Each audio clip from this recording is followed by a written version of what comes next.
Ejército de Amor y los pastores Eduardo y Blanca Urrea presentan una enseñanza más, la cual puede transformar su vida a través del efecto de la palabra de Dios. Cuando un corazón está abierto para recibir la instrucción y la disciplina que transforma vidas por el poder de Dios.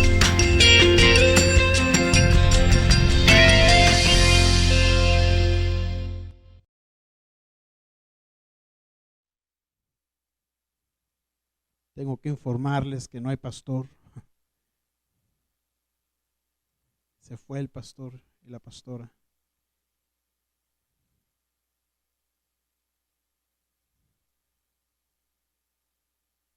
Bienvenidos.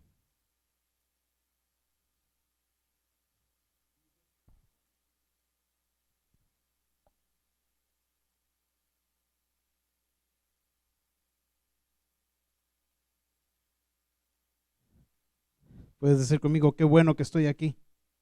Amén. Yo sé que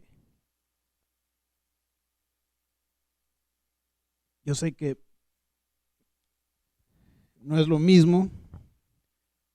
Pues voy a hacer eso.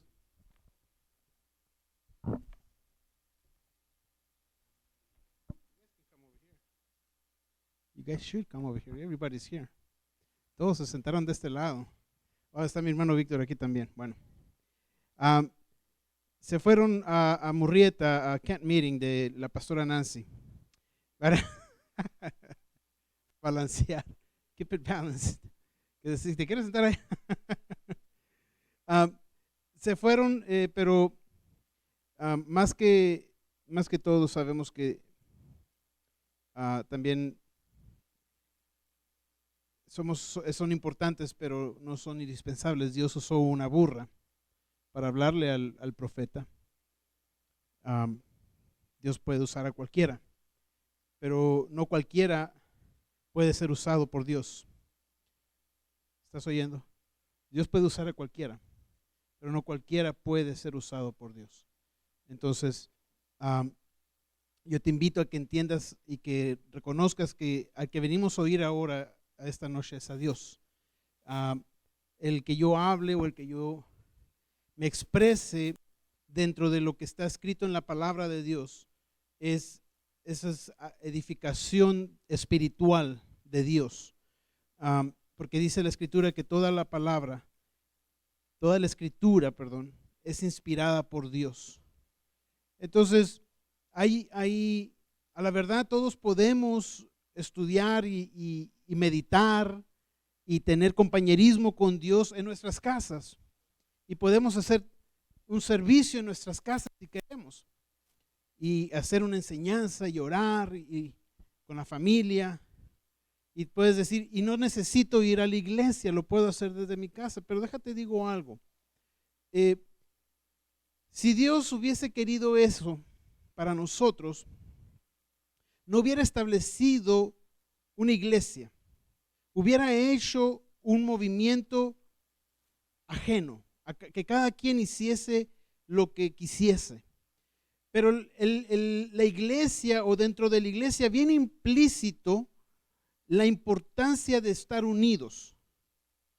Di conmigo, unión. Y el venir a congregarnos es eso, es el estar unidos. ¿Por qué?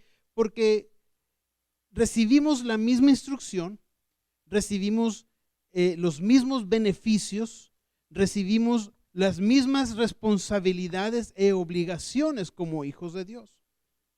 Y Dios vino a edificar una iglesia, ¿sí? Si no ocupase el Señor que nos congregáramos, no hubiera puesto pastores dentro de los 5 dones ministeriales. Nos hubiera hecho a todos maestros, todos fuésemos capaces de poder enseñar o llamados para enseñar. Y a la verdad no es la realidad de la iglesia. Todos podemos fluir en los dones ministeriales, más no siempre ocupar el puesto. Como el día de hoy, a mí no me pusieron a pastorear, me pidieron que enseñara. Y yo no voy a usurpar la oficina pastoral porque está establecida para el hombre que Dios puso en Ejército de Amor, que es el pastor Eduardo. Pero No obstante, es importante que tú no te dejes de congregar, que estés aquí. ¿Me explico? Porque ahí es donde nuestras vidas son edificadas mutuamente o juntos, ¿sí? El vínculo del amor, el vínculo perfecto del amor, que es el amor, que es la palabra de Dios, se desarrolla dentro de la iglesia, ¿sí? Imagínate, para los que estamos casados o los que tenemos pareja de novios, el tratar una relación en dos ciudades separadas. Voy a usarlos a ustedes de ejemplo, que es pareja, mi hermano, pero es más gravosa la de ustedes porque tienen hijos, o yo, pero mi esposa no está aquí. Que mi hermana viva en Nuevo México y tú te quedas aquí. Siguen siendo familia, ¿cierto? Se siguen amando, se respetan, aman a sus hijos, tú provees para tu familia, ella provee, todo está como si todos estuvieran aquí, pero ella tiene una residencia en Nuevo México y tú la tienes aquí. ¿Cuántos han probado eso? ¿O han visto eso? Hemos visto eso y sabemos el final de los que han intentado hacer eso. O se terminan regresando porque no funciona, o terminan separados. Ese no es el plan de Dios para la iglesia. Ese no fue el plan de Dios para la iglesia. El plan de Dios para la iglesia es que estuviésemos unidos. Amén. Por eso te animo que aunque no esté el pastor aquí, aunque no esté la pastora aquí, aunque falten algunos hermanos, que veas este tiempo como un tiempo importante. Me vine a congregar, vine a tener compañerismo con mis hermanos, vengo a tener relación con ellos, a pasar este tiempo en la palabra del Señor. Amén. Cuando venía en camino, en la subida del freeway, últimamente te encuentras varias personas, más en las bajadas, que están pidiendo dinero. Me llamó la atención y me hizo meditar ver una persona que estaba pidiendo dinero. Porque pues, son personas que no trabajan, no tienen una forma de ganar dinero como todos los demás, ir a un trabajo en la mañana, trabajar ciertas horas, y al final de 15 días, semanas o a lo mejor al final de la jornada reciben un cheque o reciben un dinero y lo vuelven a hacer. Estas personas que están en las orillas del freeway están dependiendo de la bondad de los que van pasando, ya sea que vayan manejando un carro, moto o que vayan caminando, pero ellos dependen y tienen un letrero que dice: tengo necesidad, no he comido, necesito dinero. Otros dicen: no tengo dónde dormir o dónde vivir y necesito dinero, pero todos al final quieren dinero. Y había leído no hace mucho unas estadísticas sobre estas personas que les habían hecho cálculos y decían que en promedio al año estas personas venían recolectando cerca de los $50,000. Algunos casi le pegaban a los $100,000 al año. Vamos a quedarnos 50 para no exagerar. Conservadoramente hay que pensar en 50. Y 50 es el salario de una familia en clase media, media alta, que viven en una casa, que manejan un carro, quizás un carro del año, que tienen comida en la alacena abundantemente, que pagan sus biles a tiempo, no tienen necesidad. ¿Me explico? Ese es el salario promedio de la clase media alta, $50,000. Obviamente varía en ciudad en ciudad. Yo estoy hablando a números aquí de Phoenix, de Arizona. en Nueva York, $50,000 te alcanza para una cajita de cartón y unas cobijitas, ¿no? O California, ¿no? Pero ponte a pensar, y me hizo pensar un poco eso. Todo eso me puse a analizar y puse a meditar. Y no, más que enojarme o indignarme de decir, oye, una persona que no trabaja y no se esfuerza, está todo el día parado pidiendo dinero, hace el mismo dinero que una persona que trabaja y se afana por hacer las cosas para tener una calidad de vida. Y no pensé así, lo que más bien pensé o lo que se me vino más bien, qué tenaces son estas personas. No tanto por lo que van a conseguir, porque me puse a analizar y yo me puse en los zapatos de ellos. Y dije, si yo fuese mendigo, porque esa es la palabra correcta, si yo fuese un mendigo, ¿qué tan buen mendigo sería? ¿Ganaría $50,000 al año mendigando? Porque cuando hay un rechazo o hay una negativa o hay un obstáculo más bien, cuando hay un obstáculo en la vida, muchas veces nos cohibimos, nos retractamos y aprendemos a desarrollar temores, a desarrollar miedos. Y no estoy hablando de un miedo inminente, un peligro. Son condiciones pequeñas que van forjando carácter en nosotros. Por darte un ejemplo,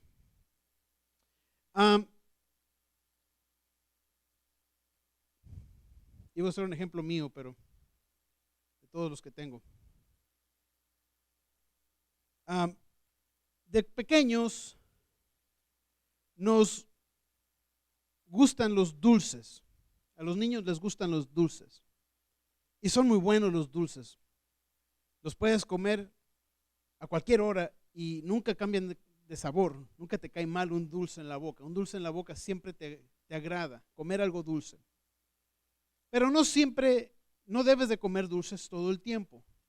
Y uno como padre le enseña a los hijos, en la mañana no puedes comer dulce, tampoco en la noche, porque el azúcar te va a hacer que no duermas.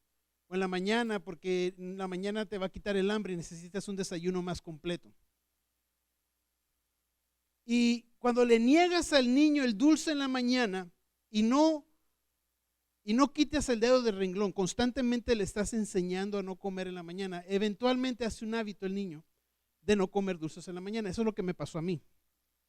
Yo en la mañana no te puedo comer dulce, no puedo echarme algo dulce en la boca porque de chiquito me enseñaron a no comer dulce en la mañana. Y eso lo he llevado también a mis hijos. Pero voy a regresar a lo que te estaba hablando. Cuando te encuentras con algo, una negación o algo un obstáculo, usualmente respetas, te haces a un lado o te retraes, pero se almacena esa información en tu cabeza, en tu mente. La segunda vez eres un poco más precavido y si vuelve a haber una negación o vuelve a haber un obstáculo, aprendes nuevamente que no es bueno tomar ese riesgo, vamos a llamarle. Con el hábito se hace una fortaleza, de manera que ya no tomas el riesgo. Imagínate cuántas negaciones estas personas indigentes pasan a diario. Porque no todas las personas que pasan les dan dinero. Muchos les dicen no. Es más, haz un censo. Cuando te toque estar en la fila y está una persona pidiendo dinero, cuenta de todos los carros que están ahí, cuántos les dan algo a ellos. Y usualmente a mí me ha tocado 1, 2 personas. de 20 carros que estamos haciendo fila para pasar. Estás hablando de el 1%. Bueno, es el 10%. El 10% en promedio. O sea, 100 no, 80 nos y 20 sís. Eso forja un hábito.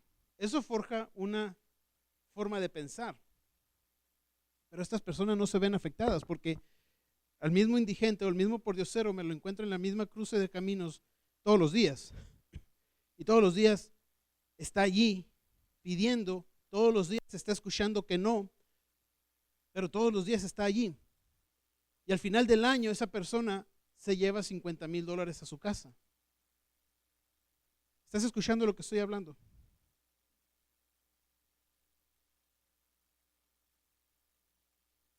Si tuviésemos esa tenacidad al momento de ejercer el poder de Dios,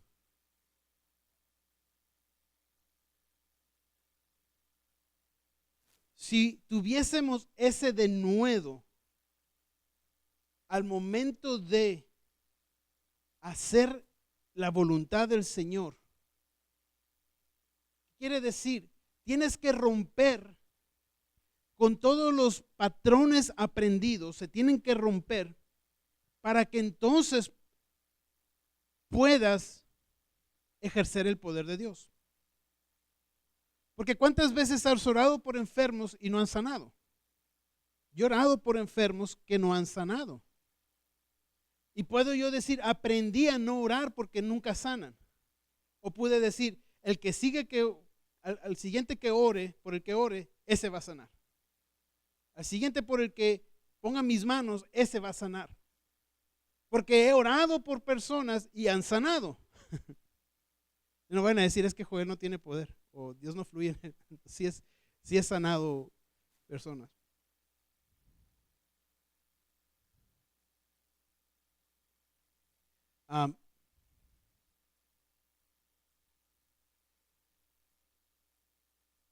Esa es la introducción al tema del día de hoy. Acompáñame a Génesis.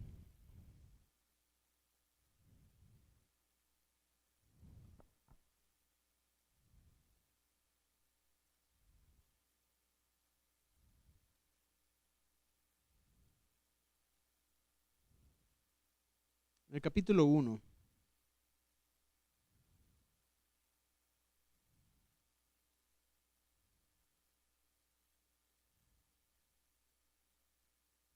¿Estás ahí? ¿Sí sabes dónde está Génesis?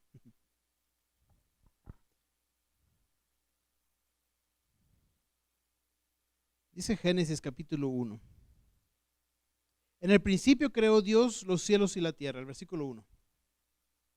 En el principio creó Dios los cielos y la tierra tierra estaba desordenada y vacía, y las tinieblas estaban sobre la faz del abismo, y el Espíritu de Dios se movía sobre la faz de las aguas. Y dijo Dios, sea la luz, y fue la luz.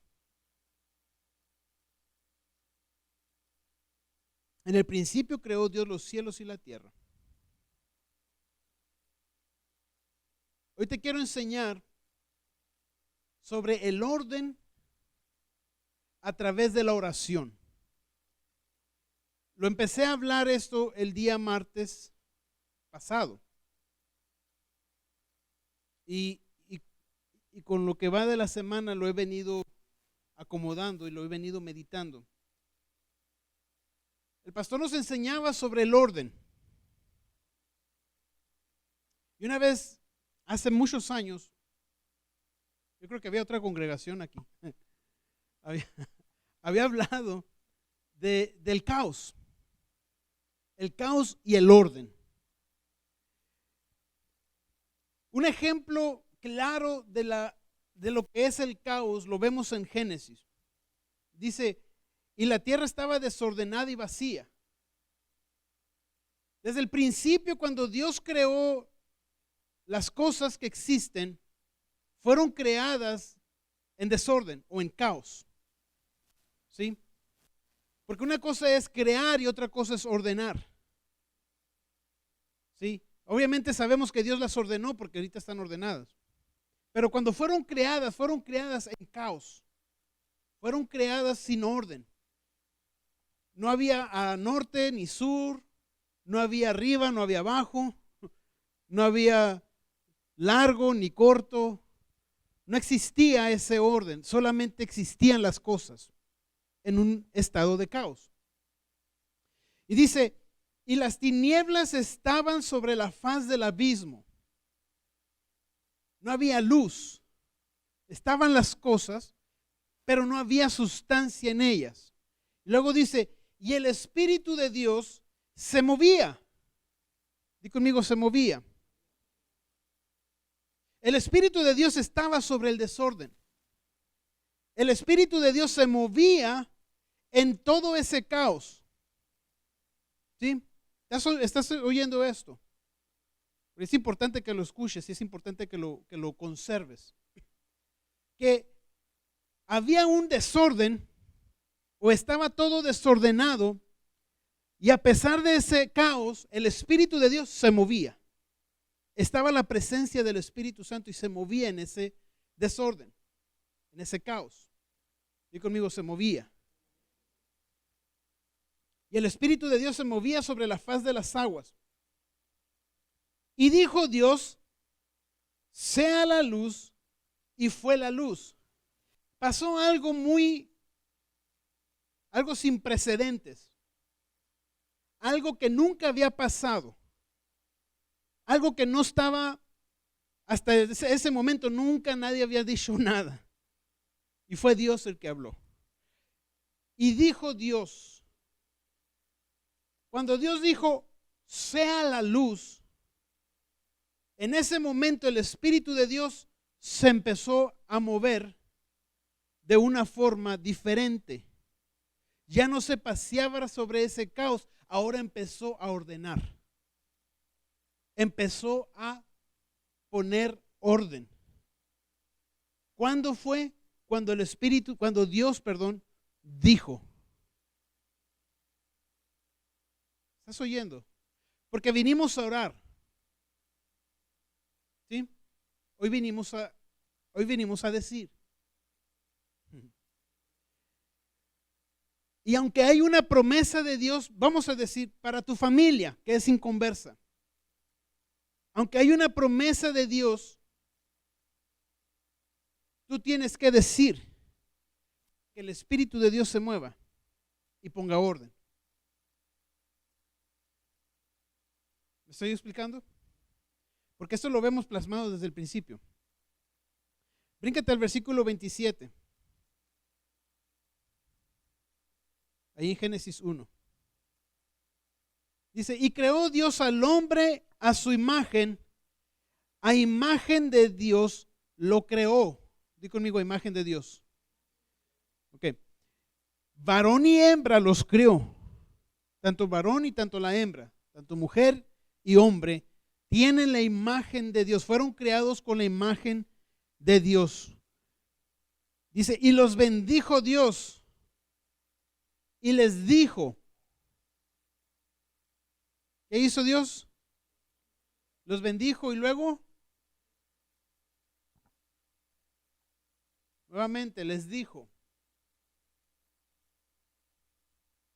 fructificar y multiplicaos, llenad la tierra y sojuzgadla.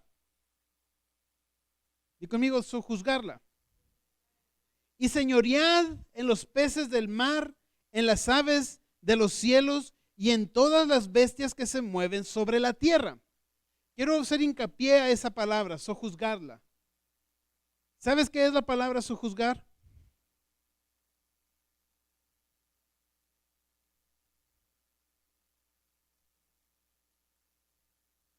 La palabra sojuzgar viene de la palabra conquistar, sinónimo de conquistar, o es sinónimo de someter. Cuando un ejército conquista a una ciudad o una nación, el ejército la sojuzgó. Sojuzgó una tierra, una nación o un país. Eso es lo que quiere decir sojuzgarla. Conquistar. Di conmigo conquistar. Ok. Como una tierra que Dios había creado y la había ordenado, tenía ahora que ser conquistada por el hombre. Porque cuando tú conquistas a lo que tú quieres, a tu antojo, vaya. ¿Sí? Una cosa es que yo venga y te diga, hermano Víctor, le voy a regalar este teléfono. ¿Sí? Ya haga cuenta que lo tiene. Luego se lo mira y dice, pero ese está bien viejito. No me gusta el negro, hermano. No era el que yo quería. No es lo mismo hacer esto que usted ir a la tienda y decir, denme el más nuevo color blanco, el que usted quiere. No es lo mismo. No es lo mismo atenerte a lo que te den, a ir y tú a tomar lo que tú quieres. ¿Me estoy explicando? No es lo mismo tener lo que tú quieres a recibir lo que te quieran dar. ¿Sí? Dios no nos dio lo que Él nos quiso dar, Él nos dio todo y nos dijo, conquisten lo que quieran. ¿Qué es lo que tú quieres? Porque lo que tú quieres es diferente a lo que mi hermana quiere. Y ella va a conquistar lo que ella quiere y tú vas a conquistar lo que tú quieres. Y conmigo, sojuzgar. Porque todos hemos venido y todos traemos necesidad. Bueno, la iglesia tiene peticiones de oración y tiene planes, tenemos visión más bien, que Dios ha puesto en nuestros corazones. Pero también ustedes, 1 o 2 personas, tengan una necesidad. Pero también en lo íntimo, en tu vida privada, también tienes deseos que a lo mejor no vienes y pides oración por ellos, pero en tu casa tú sabes que tienes. Si quizás no vas a venir y decir, quiero que oren por mi nuevo carro, quiero que oren por mi casa, quiero que oren por mi marido, mi esposa, por mi... Quizás no vengas a hacer, pero en tu casa tú oras por eso. Y es importante que entiendas tu posición como hijo de Dios y la magnitud del poder que Dios puso en tu vida, y no solamente la magnitud, sino cómo accionar o activar ese poder para que tenga efecto.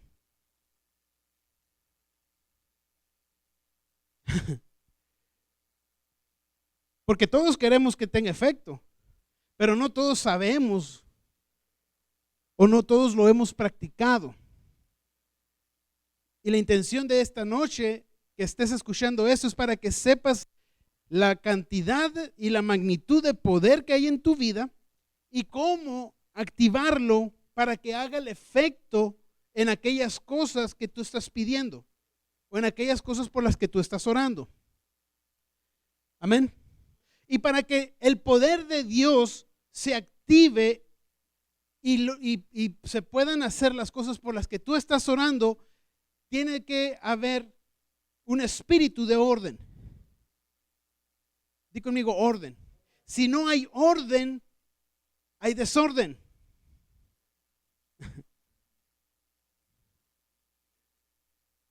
Acompáñame a Proverbios. Capítulo 8.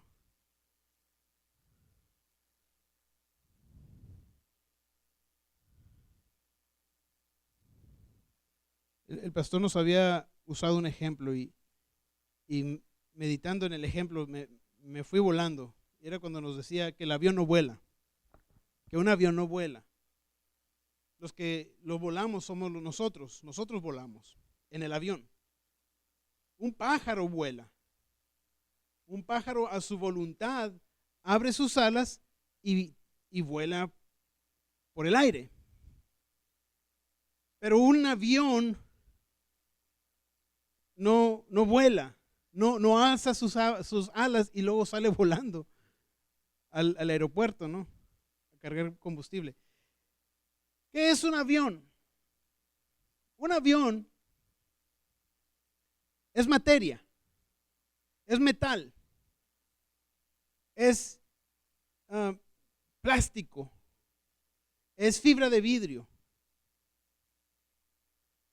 es oro, porque todos los componentes son de oro en un avión.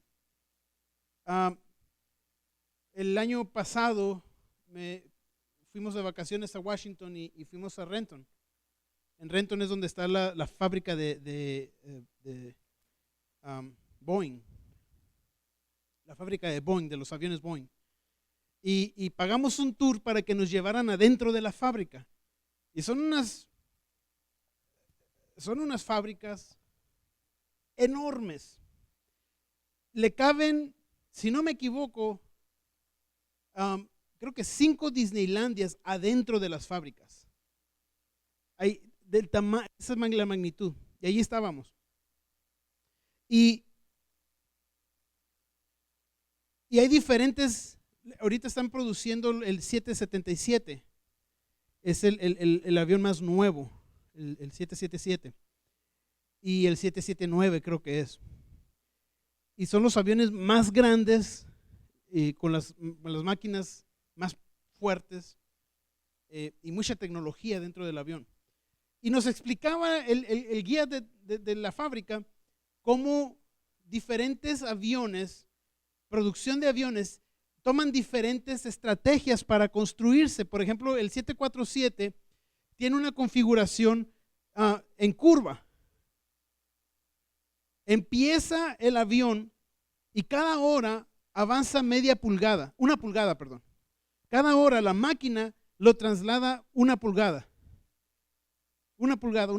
Y al final la máquina da una vuelta y cuando llega al final el avión ya está armado. Está completamente armado. De ahí lo sacan y lo llevan a pintar, le ponen todo la marca, la aerolínea y lo llevan a probar. Luego regresa, aterriza y se lo entregan al cliente y el cliente lo huele y se lo lleva. Ese es el 747. El 777 tiene una configuración, la fábrica de línea. Empieza desde acá y se lo llevan y cuando termina, allá enfrente ya sale el avión completo.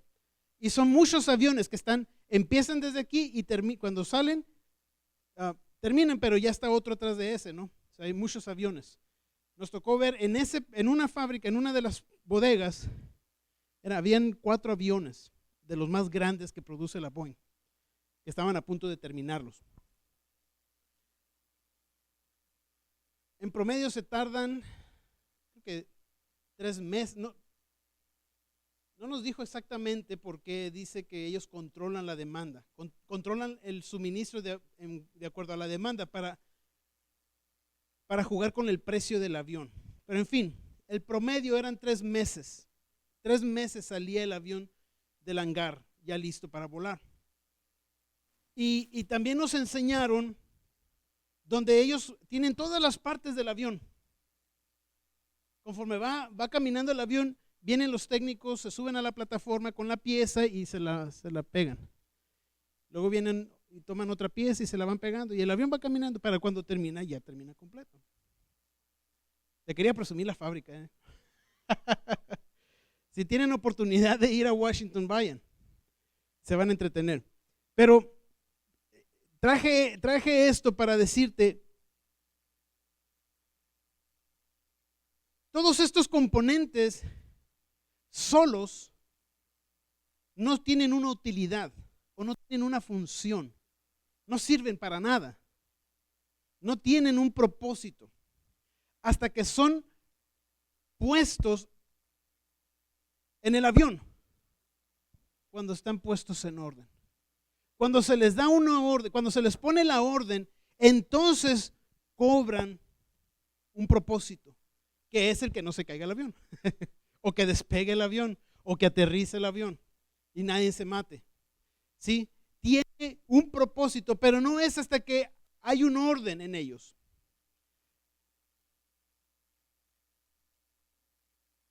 Son tantos los componentes que ocupan un avión que una sola persona no los pudiera armar. Se ocupan equipos y equipos de personas para armar.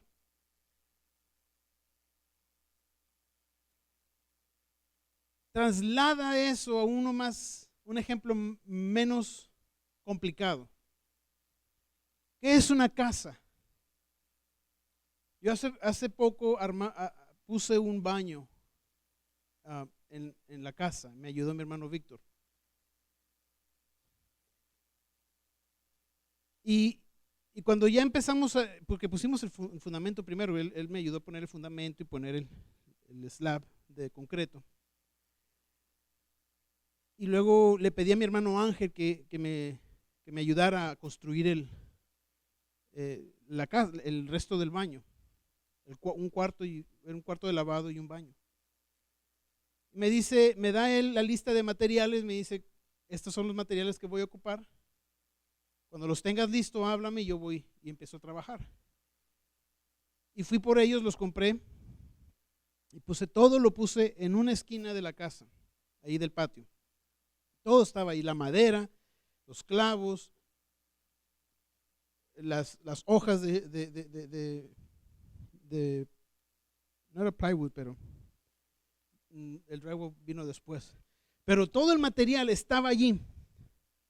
Así ahí, recargados contra la pared, eran materiales.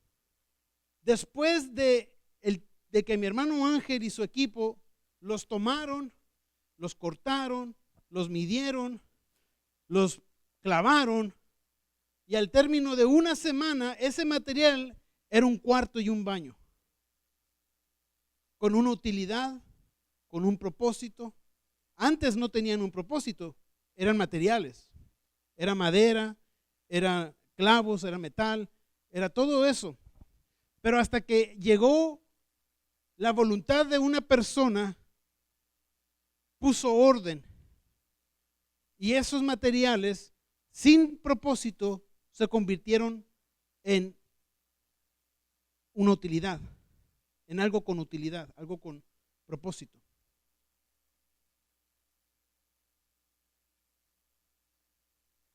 En el mundo espiritual, cuando algo cuando algo está en desorden, la manera de ordenarlo es por medio de la oración. Si hay algún desorden en tu vida espiritual, la manera de ordenarlo es por oración, pero no por oración cualquiera. Tiene que existir, y vamos a leerlo, capítulo 8 de Proverbios. Este es uno de mis capítulos favoritos en toda la escritura. Tengo varios. Mi libro favorito es Eclesiastés y me gusta mucho Proverbios. Es mi segundo libro favorito, y de Proverbios mi capítulo favorito es el capítulo 8. Y dice en el capítulo 8, versículo 22, Jehová me poseía en el principio. ¿En el principio de qué? Lo que leíamos en Génesis 1. En el principio creó Dios los cielos y la tierra. Dice aquí la sabiduría. Jehová me poseía en el principio y de antiguo, antes de sus obras. Eternamente tuve el principado desde el principio. Dí conmigo, principado.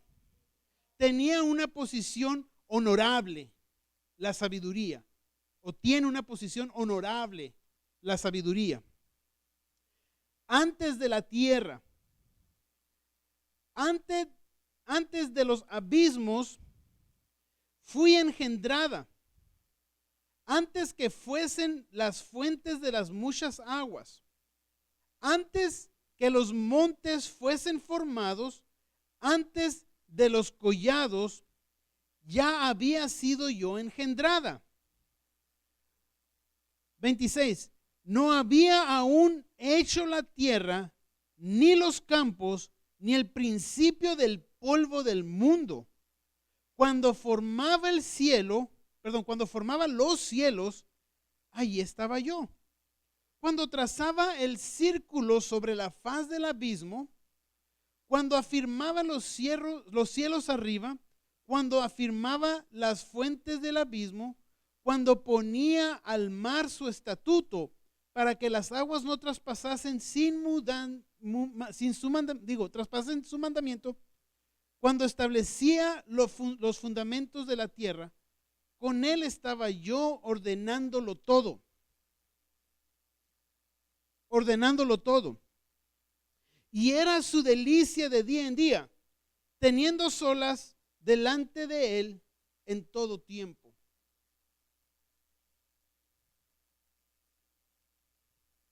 De sabiduría. Quiero que veas conmigo en el 27.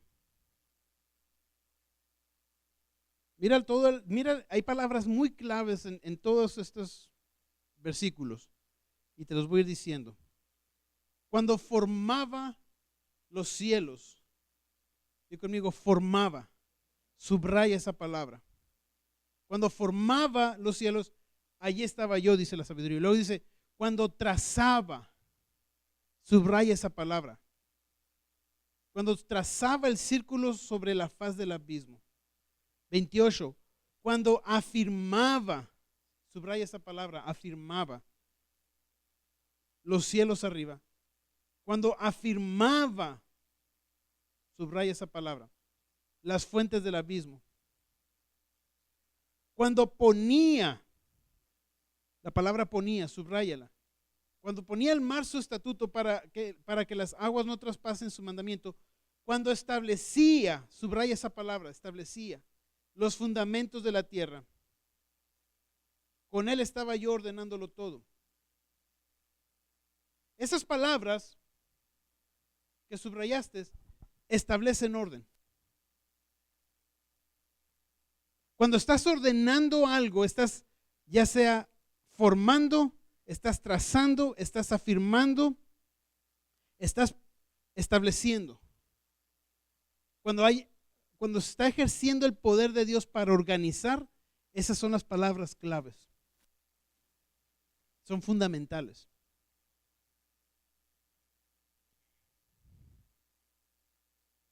Porque todo lo que tú quieres, o todo lo que tú necesitas, o lo que visualizas, lo que Dios está listo o está propicio para que tú lo pongas en orden. Para que tú le pongas orden. Lo que pasa es que oramos pidiendo, pero no ordenamos. Y no decimos, no me refiero a ordenar como cuando le ordenas comida al mesero. Tráeme esto, tráeme aquello, porque Dios no es nuestro mesero. Dios no está a nuestro servicio, mas sin embargo Dios nos dio poder para ordenar. Si Dios nos dio a su Espíritu Santo, el poder de Dios está allí. Pero como veíamos en Génesis, había un caos y el Espíritu de Dios estaba en medio del caos. No fue hasta que Dios ordenó que el poder del Espíritu Santo empezó a ordenarlo todo. ¿Con qué? Con la sabiduría.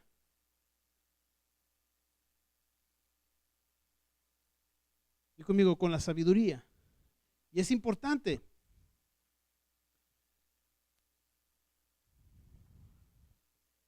Acompáñame a Santiago. Ya voy a terminar.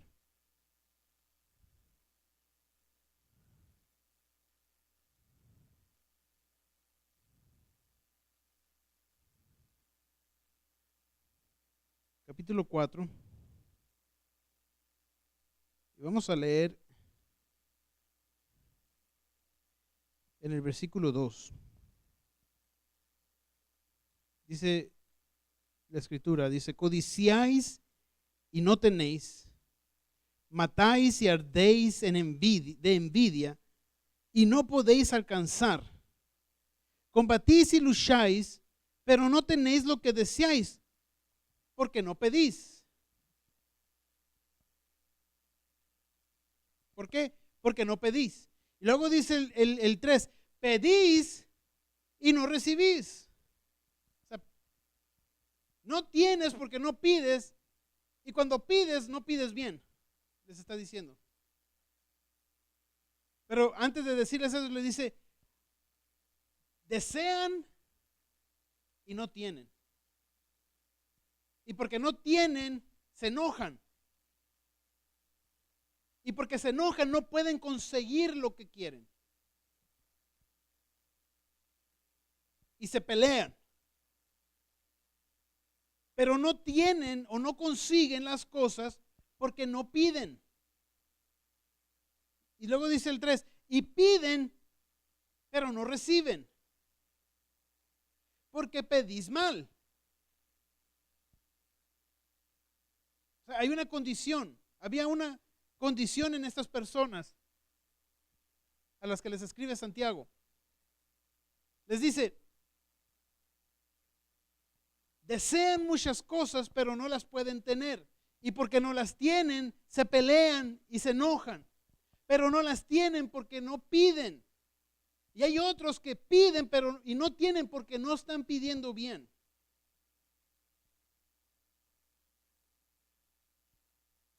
Ay, yo me merezco un aumento de salario. Pídelo. Pero ¿por qué no lo pides? Por lo que te hablaba al principio del servicio. Porque te condicionaste a que te van a decir que no. Yo quisiera tener mi propio negocio. Pídelo. Quisiera lograr estas cosas. Ordénalas. Pero ya las ordené, ya oré, ya las pedí y no se han manifestado. Las estás pidiendo mal. Pídelas bien. ¿Cómo las pido bien? Luego dice, pedís y no recibís porque pedís mal, para gastar en vuestros deleites. Subraya la palabra deleites, que se está refiriendo a deseos carnales. Porque lo pides porque es un deseo carnal.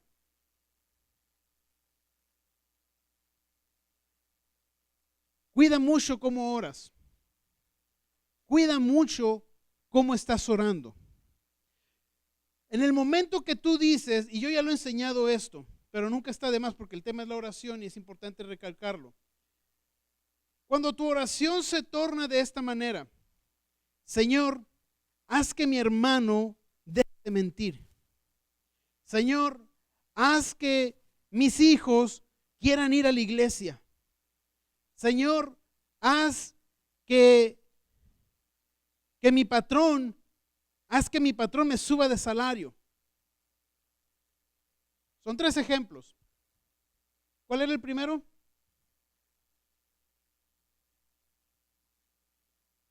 Ese era el segundo.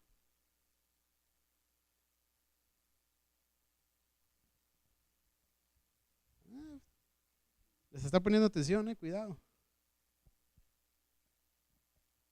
Dios, haz que mi hermano deje de mentir. O haz que fulanito de tal deje de mentir. Ten cuidado. Estás pidiendo mal. Pero es algo bueno. Es algo bueno que alguien deje de mentir, ¿cierto? Es algo bueno que tus hijos quieran venir a la iglesia. Es algo bueno que el patrón te dé un aumento de salario. Son cosas buenas, pero la forma en que las estás pidiendo está mal. ¿Sabías? ¿Por qué? ¿Por qué está mal pedirlas así? Porque tú no puedes manipular a una persona a través de una oración. ¿Sabes quiénes manipulan a las personas a través de una oración? Brujos. Manipular a una persona por oración es brujería. Tenemos muchos cristianos practicando brujería dentro de las iglesias si no lo saben. No manipules.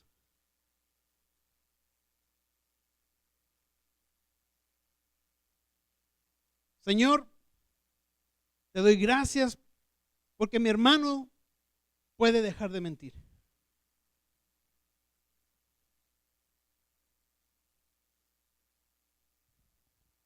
Ya no ores porque tus hijos vengan a la iglesia, diles que vengan a la iglesia. Deja de orar por eso.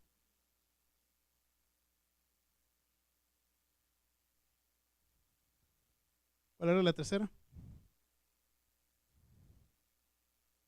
ve y pídelo, no ores. ¿Ah? Porque es más fácil orar, ¿sí o no? Es más fácil ir y decir, Señor, tú sabes que soy buena persona para trabajar, pero no me han subido de salario. Que mi patrón me suba de salario. Un mejor salario. Mejor ahora sí. Señor, gracias porque me hiciste una persona competente. Ahora muéstrame la mejor manera de pedir un aumento de salario. Y ve, con esa dirección del Señor, con ese denuedo del Señor, entonces ve y pide tu salario. Porque dice la Escritura que el que toca se le abrirá. ¿Cómo voy a negar lo que ya Dios estableció por establecer lo que yo quiero? Mis métodos, mi forma de pensar o mi forma de hacer las cosas no va a funcionar ante lo que Dios ya estableció.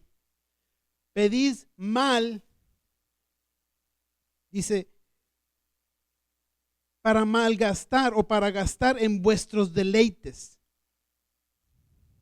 Pero esa palabra viene del contexto de deseos carnales o lo que desea tu carne.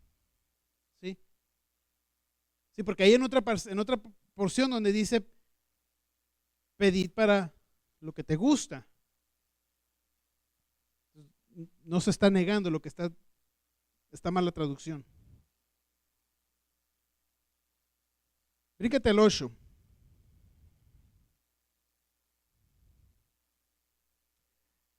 Acercaos a Dios y Él se acercará a vosotros.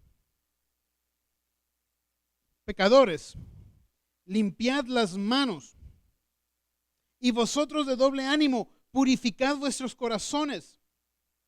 Y conmigo, santidad. Otro punto. Santidad. Y lo habló el pastor el domingo. Acércate al Señor en santidad. Camina con Dios en santidad. Dice la Escritura, sed santos como yo soy santo, dice el Señor. Mira lo que dice el 9. Afligíos y lamentad y llorad. Vuestra risa se convierta en lloro y vuestro gozo en tristeza. Humillaos delante del Señor y Él os exaltará. Afligíos, dice el 9, y lamentad y llorad. Vuestra risa se convierta en lloro y vuestro gozo en tristeza. ¿Por qué lo dice de esa manera? ¿Acaso el Señor nos quiere llorando, quejándonos? Señor, rescátame. No. Lo que está diciendo es al pecador.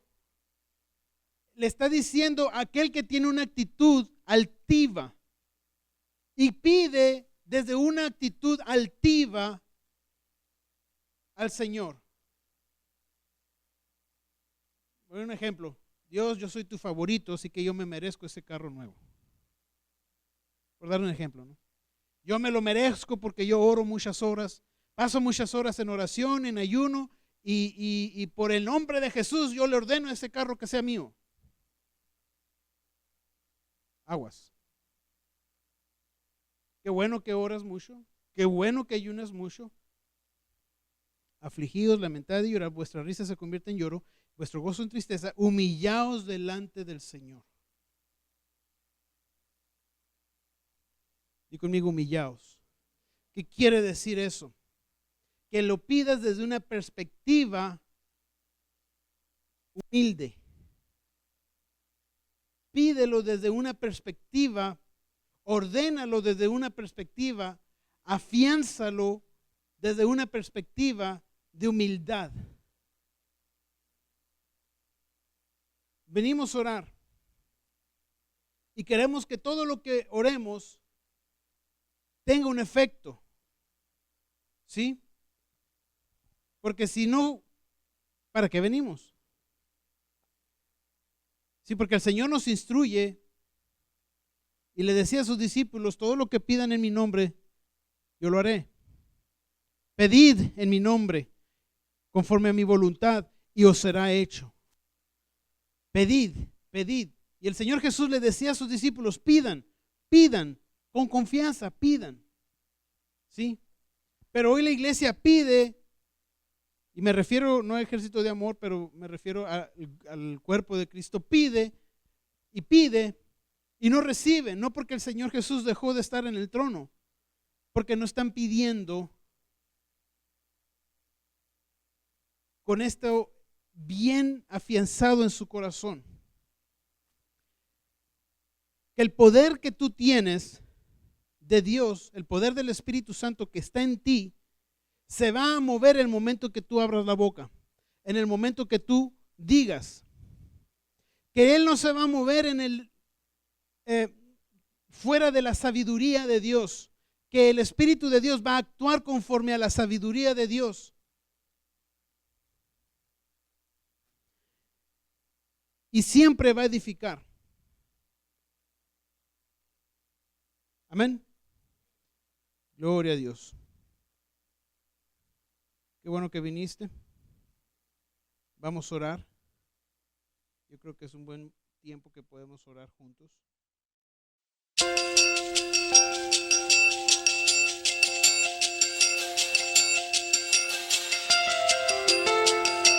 Estamos convencidos que si usted pone por práctica lo que usted escuchó, su vida será transformada. Dese la oportunidad de que Dios obre en usted. Le esperamos en nuestro próximo video. Para mayor información, visite nuestra página de internet en www.ejercitodeamor.org. Esta fue una producción de la Iglesia Ejército de Amor. Todos los derechos reservados por Ejército de Amor. Army of Love Church.